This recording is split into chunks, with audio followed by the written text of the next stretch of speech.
बोल जयकारा बोल मेरे सदगुरुदेव महाराज की जय। श्री पवन सुत हनुमान की जय। श्री जानकी वल्लभाय नमः। श्री हनुमते नमः। परम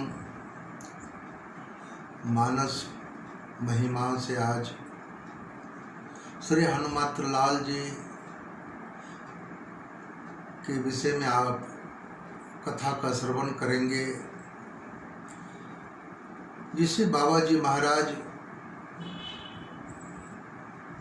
रामचरितमानस सुंदर कांड में लिखे हैं। सुंदर कांड का प्रारंभ श्री गोस्वामी जी परमात्मा की आराधना से करते हैं। प्रथम मंत्र में प्रभु के निर्वाण प्रद और शांति प्रद शाश्वत रूप की वंदना है।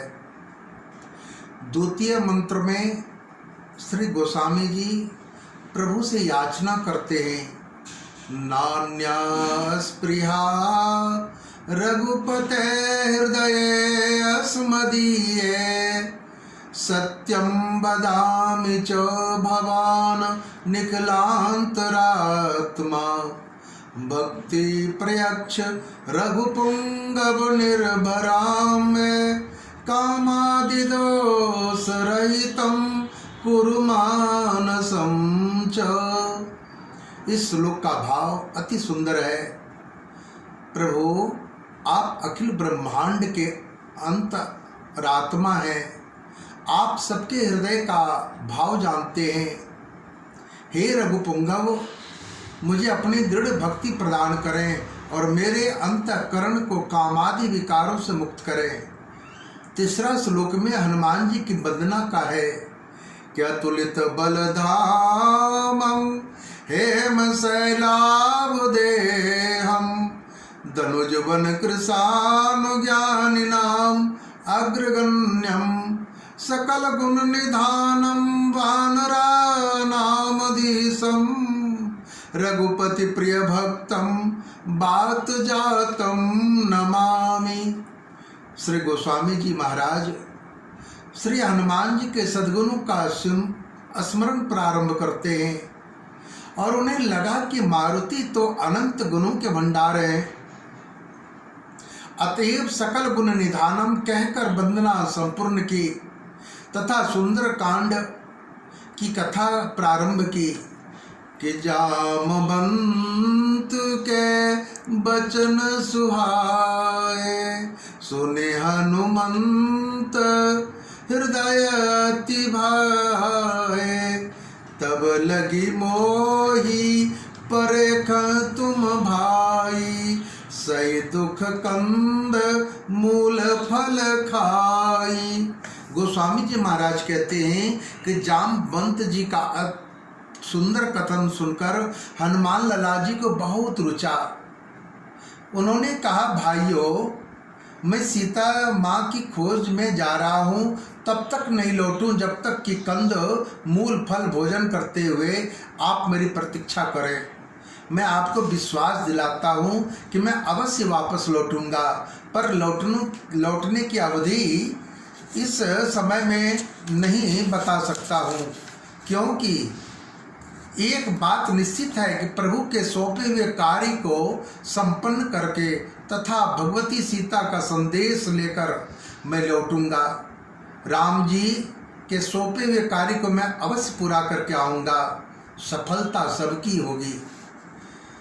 यहाँ एक स्वाभाविक प्रश्न उठता है कि हनुमान जी ने अपने साथियों को प्रतीक्षा करने के लिए क्यों कहा? जब लौटने की अवधि निश्चित नहीं थी तो यही उचित था कि सबको राम जी के पास लौटा देते और कहते, जब भी कार्य हो जाएगा मैं सीधे श्री राम जी से के पास आ जाऊंगा। हनुमान जी यह भी जानते थे कि जो समुद्र को नहीं लांघ सकते, लंका में मेरे ऊपर किसी आपत्ति के आने पर वह मेरी सहायता नहीं कर सकेंगे, फिर हनुमान जी अपने साथियों को प्रतीक्षा के लिए क्यों कहे? इस विचार में हनुमान जी की एक दृष्टि है। परोपकार अथवा भगवत कार्य में सबको ऐसी दृष्टि रखनी चाहिए। सबको भेजकर पीछे स्वयं कार्य सिद्धि का संदेश लेकर यदि हनुमान जी जाते तो श्रेय एकाकी हनुमान जी को मिलता, किंतु वे भगवत कार्य संपादन का यश सभी साथियों को देना चाहते थे। इसलिए उन्होंने कहा कि सागर का तट छोड़कर आप लोग कहीं न जाना, राम कार्य करके मैं वापस आऊंगा तो हम सब प्रभु के चरणों में चलेंगे। कार्य साधन का श्रेय यश पूरे समूह को होगा। यश प्राप्ति में सभी साथियों का समान भाग रहे, यह हनुमत दृष्टि है। सत्कार्य में सबको जोड़ना चाहिए। समुद्र तट पर एक पर्वत था जिस पर हनुमान जी उछल कर चढ़ गए। राम कार्य की संपूर्ण यात्रा में हनुमान जी 3 पर्वतों पर चढ़े हैं। प्रथम पर्वत पर चढ़कर उन्होंने प्यासे वानरों के लिए सरोवर का अनुसंधान किया। दूसरे पर्वत पर समुद्र लंघन हेतु छलांग भरने को प्रस्तुत हैं और तीसरा पर्वत लंका में है। तीनों पर्वतों पर चढ़ने का तात्पर्य है कि परमात्म अनुसंधान के साधक को मन वचन कर्म से ऐसी स्थिर भूमिका में स्थित होना होगा जिसमें दृढ़ता रहे, चंचलता या कंपन न होवे। गोस्वामी जी महाराज के अनुसार पर्वत धैर्य है, स्थिरता और अचलता का प्रतीक है। भगवत कार्य का आधार यदि धैर्य और स्थिरता और अचलता नहीं होगी तो भगवत कार्य संपन्न नहीं होगा।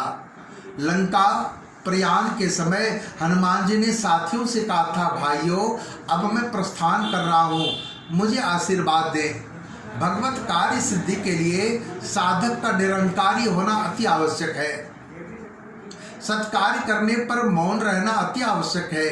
सीता जी की खोज में निकले इस दल में एकमात्र हनुमत लाल जी ऐसे हैं जिनके द्वारा यह भगवत कार्य संपन्न हो सकता है। फिर वे निरंकार हैं और मौन भी। पवन पुत्र ने नम्रतापूर्वक सबको प्रणाम किया। जब भक्ति बढ़ती है तो प्रत्येक का बंधन करने का भाव जागृत होता है। यदि अहंकार का बोझ सिर पर रहेगा तो मस्तक नहीं झुकेगा। माथे पर बोझ नमन करने में बाधक बनता है। ज्ञान और अहंकार का वास्तविक ज्ञान होने पर अहंकार का नाश होता है। हनुमान जी ने एक महान गुण की नम्रता का हम यहाँ दर्शन करते हैं। भगवत कार्य के संपादन में विघ्न आता है। पुनः पुनः श्री रघुवीर के चरणों का स्मरण करके श्री मारुति ने छलांग भरी। वे आकाश मार्ग में स्थित हुए। समुद्रदेव के मन में हर्ष हुआ कि आज एक राम भक्त मेरे ऊपर से गमन कर रहा है, यह मेरा अति सौभाग्य है। समुद्र के गर्भ में मैनाक पर्वत रहता था, उसके पंख थे। पुराणों के अनुसार पहले सभी पर्वतों के पंख थे।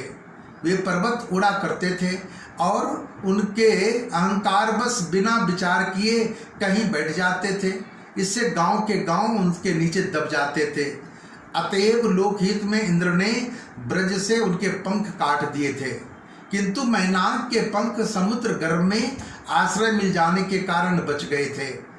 अपने आश्रित मैनाक से समुद्र ने कहा, मैनाक तुम ऊपर उठो, भगवत भक्त हनुमान जी जा रहे हैं, इन्हें विश्राम प्रदान करो।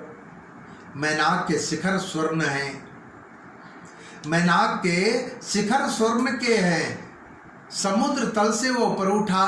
उसने हाथ जोड़कर मारुति नंदन से प्रार्थना की, महाराज मेरा आतिथ्य स्वीकार करो, कुछ समय तक मेरे ऊपर विश्राम करें, मार्ग बहुत लंबा है।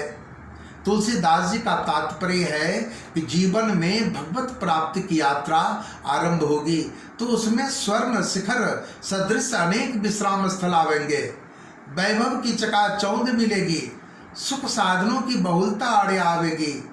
उपनिषदों का कथन है कि संपत्ति का अतिरेक विपत्ति है और सुख का अतिरेक दुख है। हनुमान जी बहुत सावधान हैं। उन्होंने विचार किया, स्वर्ण आराम तो नहीं दे सकता, किंतु उसका तिरस्कार भी नहीं होना चाहिए। अतएव स्व करो मैनाक के शिखर का स्पर्श कर उसके प्रति आभार प्रकट किया। साथी कहते हैं कि राम काज किन्ने बिनु मोई कहाँ विश्राम। आगे बढ़े, यात्रा आगे बढ़ी। देवताओं ने हनुमान जी के बुद्धि बल को परखना चाहा। सर्पों की माता सुरसा से उन्होंने कहा कि माँ, आप में गमन की शक्ति है, आप में सामर्थ्य है कि हनुमान जी के मार्ग में विघ्न उपस्थित करके आप उनके बलबुद्धि की परीक्षा करो। बोलिए हनुमत लाल जी महाराज की जय। श्री सद्गुरुदेव भगवान की जय।